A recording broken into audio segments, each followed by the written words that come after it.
For the last few years, I've had this sense that everything I learned as a kid about how America's government works is completely wrong. But I had no idea how bad things actually were until I saw this one graph. Researchers at Princeton University looked at more than 20 years worth of data to answer a pretty simple question. Does the government represent the people? Now, this is what they found. This axis here represents public support for any given idea. On the left, at 0%, are ideas that not a single American wants. On the right, at 100%, are ideas that everyone supports. This axis represents the likelihood of Congress passing a law that reflects any of these ideas, from a 0 to a 100% chance. On this graph, an ideal republic would look like this. If 50% of the public supports an idea, there's a 50% chance of it becoming law. If 80% of us support something, there's an 80% chance. You get the idea. Now, most Americans would probably agree that, with a few exceptions, we should be as close to this ideal as possible. Unfortunately, the way America actually works doesn't even come close. Take an idea that nobody supports, literally nobody, and it has about a 30% chance of becoming federal law. Now, take an incredibly popular idea, the most popular idea this country has ever seen, and there's also about a 30% chance of it becoming law. This means that the number of American voters for or against any idea has no impact on the likelihood that Congress will make it law. Put another way, and I'm just going to quote the Princeton study directly here, the preferences of the average American appear to have only a minuscule, near zero, statistically non-significant impact upon public policy.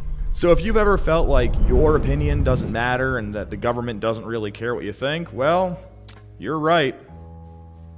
But there's a catch. This flat line only accounts for the bottom 90% of income earners in America. Economic elites, business interests, people who can afford lobbyists, they get their own line. Look at how much closer their line is to the ideal. When they want something, the government is much more likely to do it. And when they don't, they have the power to completely block it from happening, no matter how much the rest of the country supports it. They get what they want, and guess who ends up paying for it?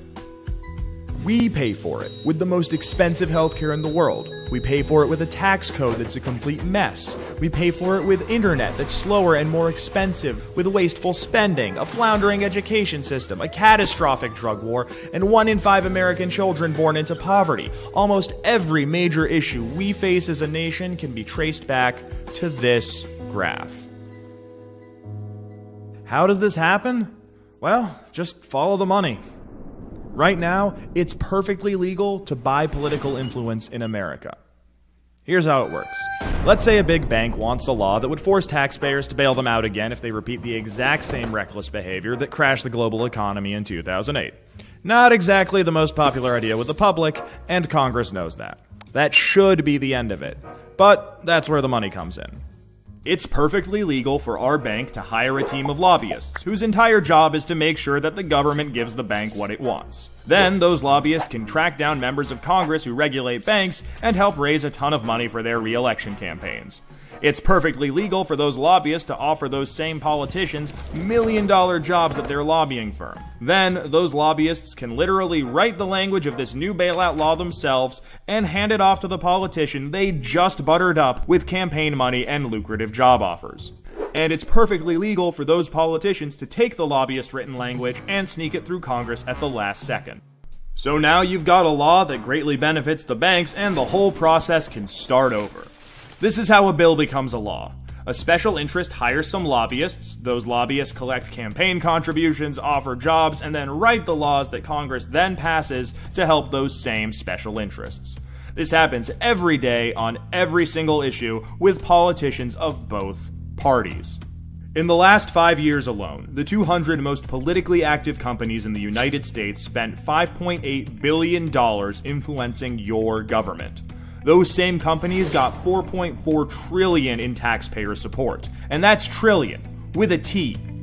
And that's just the top 200 companies. Never mind every other special interest, every union, every trade association, and every billionaire.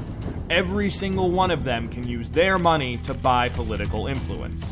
You know, there's this idea out there that this only became a problem after the Supreme Court's Citizens United decision in 2010. But the data goes back almost 40 years, and the results are clear. Corruption is legal in America. And as long as it is, anyone who can spend money to buy political influence will. The solution here isn't rocket science. Make corruption illegal. We already know Congress won't do it. I mean, one look at this chart will tell you that. What we need is a plan that lets us go around Congress and do what the American people do best. Fix this mess ourselves. Well, good news. We have that plan and it's already working. Now that we've got the problem covered, let us show you how to be part of the solution.